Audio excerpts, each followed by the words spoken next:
They represent the values that Ugandans uphold, and therefore for us partnering with the different kingdoms has been very important. However, the Busoga Kingdom has been very dear to us. I think we've been partnering with the kingdom since 2019, and there are quite a number of activities that we do here. I think probably the one that is the most famous one is the Masaza Cup, which is going to be launching this weekend. And it has done a lot in terms of propagating our youth empowerment beliefs, and that is one of the things that we celebrate.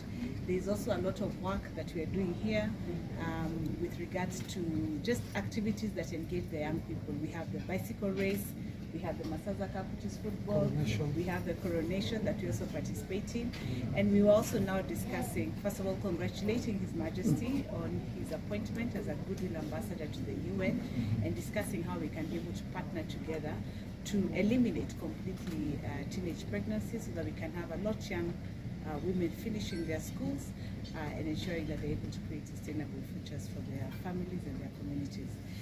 We also have quite a big investment here in the Busoga Kingdom. We have put up almost 180 sites and are adding even more. There's also a lot of direct and indirect employment that we create, and our partner, Mr. David, I don't know where